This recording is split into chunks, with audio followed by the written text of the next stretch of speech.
Hey everyone, I'm going to show you how to set up a simple camera in Reflex's replay editor. The way that we do this is we set up what are called keyframes, and the keyframes denote where a camera is supposed to look, where it's supposed to be at what time. And then you set up a series of these keyframes, and then what the game does is it lerps between, or linearly interpolates between the different points and figures out where it needs to move the camera in a smooth way. So what we'll do is we'll get into the third person mode while we're watching this demo or this replay, and then we'll set up a series of keyframes and hopefully create something that looks interesting.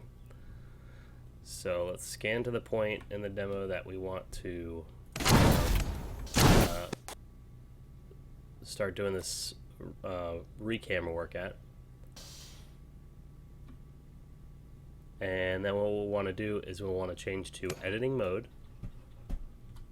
And you'll see that there's this little spline. That's actually Kaido's point of view. We're watching Kaido's perspective. And you can see that that spline follows his point of view. To get rid of that and start doing our own re-camera work, we'll hit detach. So now we've got this free-floating camera where we can start adding keyframes. So let's just add a keyframe here, and we'll scan forward a little bit, and we'll move the camera to here, let's say, and add another keyframe, and then we'll scan forward a little bit more, and maybe add a keyframe like this. I don't know. Then what we'll want to do is to check this video out, or check out the camera and see how it looks. We'll change the mode back to watching.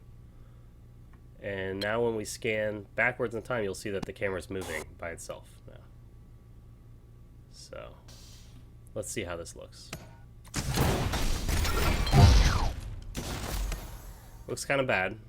But the trick with this is to just keep finagling with it until you figure out what looks good.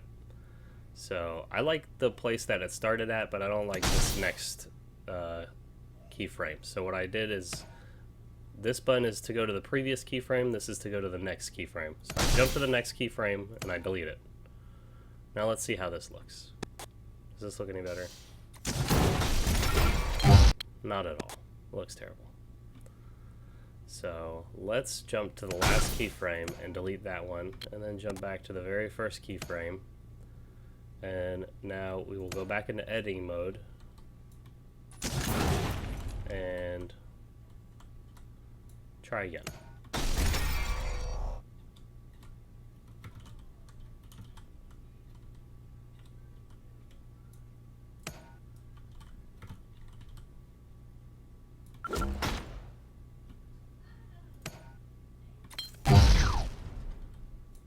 And I'm just adding a series of keyframes. Hopefully you can see that. So now we'll go back to watching mode, and we'll see how this camera looks.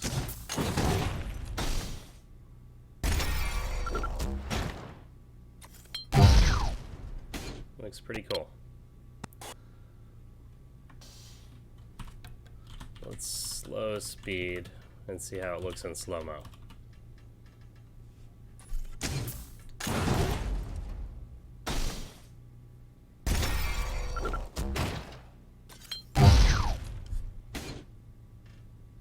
Pretty cool. One thing I will note, just as a recommendation, when you're clipping a whole bunch of clips together and doing a lot of recam work, I've noticed that it looks better if the camera is still moving when you cut from the clip.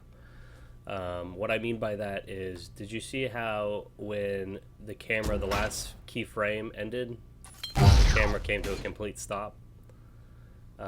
What you can do is keep the camera going just in a really slow, at a really slow speed.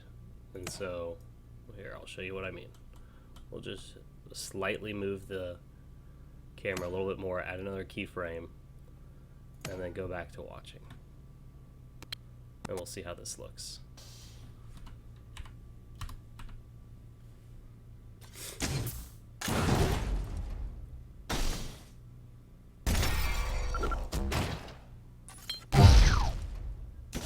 right? So it looks a little bit better, and when you clip it, say like right here, and clip to the, or go to the next clip, it won't look like the camera just randomly stopped. So, just my little tip for you guys using the Reflex Replay Editor. Alright, I think that covers it. In the next video, I will show you how to use field of vision changes, which is also very easy. And that's it. Thanks for watching. Bye.